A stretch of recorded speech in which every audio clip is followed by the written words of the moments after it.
गुरुदेव की जय।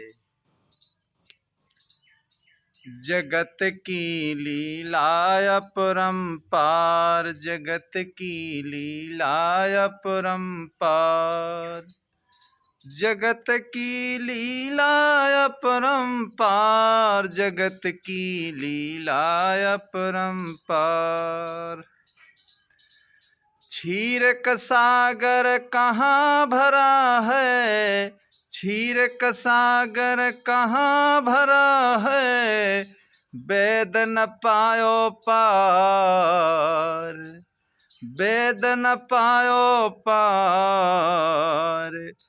गुरु हमारे भेद बतायो, गुरु हमारे भेद बतायो, देखो आँख उघार। जगत की लीला अपरंपार, जगत की लीला अपरंपार, जगत की लीला अपरंपार, जगत की लीला अपरंपार, जगत की लीला अपरंपार, जगत की लीला अपरंपार।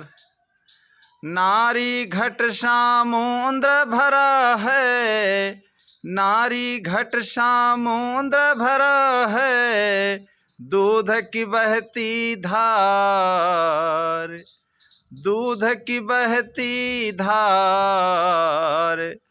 अरे बालापन में सब पियत हैं, राक्षस ओ करतार। जगत की लीला अपरंपार, जगत की लीला अपरंपार, जगत की लीला अपरंपार। नाभि से एक कमल लगो है, नाभि से एक कमल लगो है, स्रवै खून की धार, स्रवै खून की धार। अब बालक तेहि नाभि पर बैठो, बालक तेहि नाभि पर बैठो, तीन गुणन विस्तार। जगत की लीला अपरंपार, जगत की लीला अपरंपार, जगत की लीला अपरंपार। तो ब्रह्मा विष्णु महेश कहत हैं, कहि विधि पावे पार। ब्रह्मा विष्णु महेश कहत हैं, कहि विधि पावे पार। जीव रमाते ही राम कहत हैं, जीव रमाते ही राम कहत हैं, वो ही सिरजनहार। जगत की लीला अपरंपार, जगत की लीला अपरंपार। भोग विषय समुद्र मंथन में, भोग विषय समुद्र मंथन में, 14 रत्न समार, 14 रत्न समार। 10 इंद्रियों चित्त चतुष्टय, 10 इंद्रिय और चित्त चतुष्टय, बाल हुआ तैयार। जगत की लीला अपरंपार, जगत की लीला अपरंपार, जगत की लीला अपरंपार। तड़ के ओट पहाड़ छिपा है, तड़ के ओट पहाड़ छिपा है, परंपरा से धार। और बिन गुरु कोई भेद न पायो, बिन गुरु कोई पार न पायो, रामनाथ कस पार। जगत की लीला अपरंपार, जगत की लीला अपरंपार, बिन गुरु कोई पार न पायो, रामनाथ कस पार जगत की लीला अपरंपार, जगत की लीला अपरंपार। इस शब्द में देखिए बहुत ही गहन गंभीर विषय पर कवि प्रकाश डालते हैं कि जगत की लीला अपरंपार। अपरंपार उसे कहते हैं जिसे कोई पार न पा सके। क्षीर का सागर कहाँ भरा है, वेद न पायो पार। कवि कहते हैं ये क्षीर का सागर कहाँ पर भरा हुआ है, जिसको वेद शास्त्र कोई देखिए आज तक पार नहीं पाए।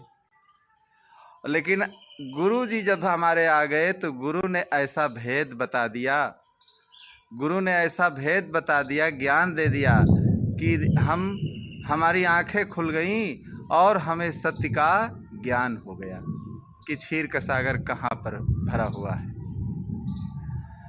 तो क्षीर का सागर कहाँ पर भरा हुआ है? नारी घट समुद्र मंथन में 14 रत्न तैयार। पौराणिक कथाओं में जो समुद्र मंथन में दैत्य और देवता जो समुद्र का मंथन किए, समुद्र मंथन में कहते हैं 14 रत्न निकले। 14 रत्न निकले, वो कौन कौन है? तो भोग विषय नारी घट समुद्र भरा है, दूध की बहती धार। वो क्षीर का सागर कहाँ पर भरा हुआ है? जो माताएं बहनें हैं देखिए उनके पास क्षीर का सागर भरा हुआ है, और दूध की उनके पास देखिए धारा बह रही है। उसी धारा में देखिए बालापन में सब लोग उसी दूध को पीते हैं और दूध पी करके देखिए बड़े होते हैं। और चाहे कोई राक्षस हो या देव हो, सबको देखिए उस क्षीर रूपी सागर में, वो क्षीर रूपी सागर जो कहाँ है? वो माताओं के घट में है, वो माताओं के घट में वो भरा हुआ है। लेकिन हम लोग उसे जान नहीं पाते हैं, इसलिए आकाश पाताल में और कहाँ कहाँ हम लोग उसे खोजते रहते हैं। और जब खोजते रहते हैं तो देखिए हमारी कल्पना का आदि अंत नहीं होता है। तो नाभि से एक कमल लगो है, स्रवै खून की धार। देखिए नाभि से जो बच्चे का पालन पोषण गर्भ में होता है और उसी से उसकी शरीर की पुष्टि होती है, और उसी नाभि से ही देखे बालक बन करके तैयार हो जाता है। और रजोगुण तमोगुण सतोगुण 3 गुणों को लेकर के देखिए वही सबका शरीर देखिए बन जाता है, और सबके शरीर में यही एक बनाने की विधि है। एक ब्रह्मा विष्णु महेश कहता है केहि विधि पावे पार। तो ब्रह्मा विष्णु महेश पूरे भारत में देखिए शंकर जी के हजारों मंदिर हैं, 12 तो ज्योतिर्लिंग हैं। लेकिन कवि कहते हैं कि ब्रह्मा विष्णु महेश जिनको कर्ता धर्ता लोग मानते हैं, देखिए वो भी हार जाते हैं गुरु से। और जीव रमाते राम कहते हैं, जो अंदर सबके चेतन रमा हुआ है, ये राम जो अंदर बैठा हुआ है, इस राम को सब लोग नहीं समझ पाते हैं। यही सबका सृजनहार है और यही सबका देखिए यही सबकी जड़ है। ये इसके निकल जाने पर देखिए शरीर मुरझा जाता है, शरीर कोई काम में आने वाला नहीं रहता है। और भोग विषय समुद्र मंथन में 14 रत्न तैयार। तो समुद्र मंथन क्या है? वैवाहिक जीवन में जो नर नारी का जो एक भोग विलास क्रिया है, यही समुद्र मंथन है, यही समुद्र मंथन है। इस समुद्र मंथन में देखिए क्या होता है, 14 रत्न तैयार हो जाते हैं। जब नर नारी परस्पर वैवाहिक जीवन में अपना संबंध करते हैं तो देखिए 14 रत्न उसमें तैयार होते हैं। वो कौन कौन रत्न हैं? 10 इंद्रिय और चित्त चतुष्टय, 5 ज्ञान इंद्री, 5 कर्म इंद्री और 4 अंतःकरण की इंद्री, मन चित्त बुद्धि अहंकार। ये देखिए नर नारी के संबंध से देखिए समुद्र मंथन से क्या निकलता है? 14 रत्न रूपी देखिए बालक बन करके तैयार हो जाता है। वही बालक है, वही 14 देखिए रत्न है। तो बालक बन करके तैयार होकर आ जाता है और इसी से सृष्टि का देखिए विस्तार होने लगता है। तड़के ओट पहाड़ छिपा है परंपरा से धार। बड़े बड़े पहाड़ कहते हैं तिनका की ओट में सब छिपे हुए हैं, लेकिन हम जान नहीं पाते हैं। हमारे अंदर ही सब कुछ है, लेकिन हम देखिए आकाश पाताल में सब खोजते रहते हैं।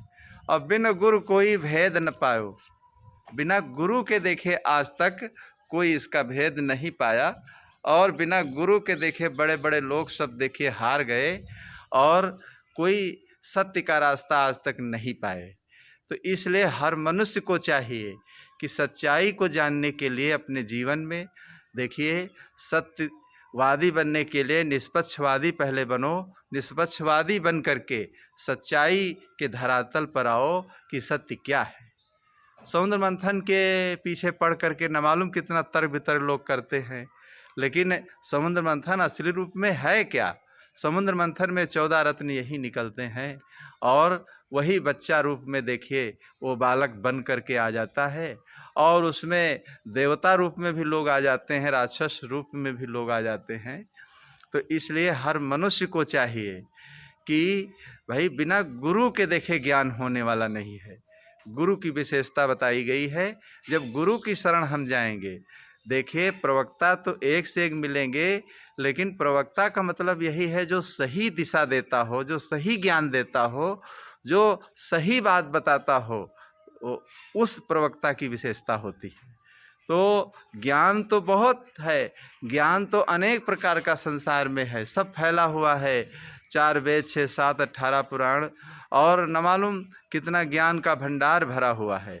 लेकिन जिस ज्ञान से हमारा कल्याण हो, जिस ज्ञान से हम सच्चाई के धरातल पर आ जाएं, जिस ज्ञान से हमारे अंदर शांति पैदा हो, हमारे अंदर हमारा मन संतुष्ट हो जाए, हमारे विचार निर्मल हो जाएं, पवित्र हो जाएं, देखिए वो ज्ञान हमारे लिए लाभकर है।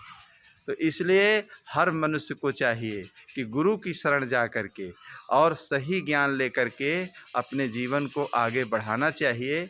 चाहे हम गृहस्थी मार्ग में रह रहे हों, चाहे विरक्ति मार्ग में रह रहे हों, हर व्यक्ति को गुरु की ज़रूरत है। गृहस्थी मार्ग में है, वैवाहिक जीवन में रह रहे हैं, पारिवारिक जीवन में है, वहाँ भी गुरु की ज़रूरत है। वहाँ भी आप भक्ति करें, सत्संग करें, सच्चाई पर चलें, ईमानदारी से रहें, शाकाहारी बने।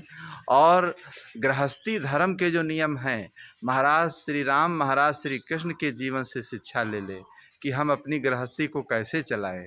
गृहस्थी ऐसा नहीं कि गृहस्थी कोई ख़राब चीज़ है, गृहस्थी से ही सब लोग निकलते हैं, गृहस्थी ही सबकी जननी है। देखिए गृहस्थी जिसकी अच्छी होती है वही आगे चल करके देखिए विरक्ति मार्ग को पकड़ लेता है और आगे आगे उसके जीवन का उत्थान और विकास हो जाता है। इसलिए हर मनुष्य को चाहिए कि भाई जीवन को अपने अच्छा बनाने के लिए सही गुरु की ज़रूरत है, सही ज्ञान की ज़रूरत है और उस ज्ञान को जीवन में अनुसरण करने की ज़रूरत है।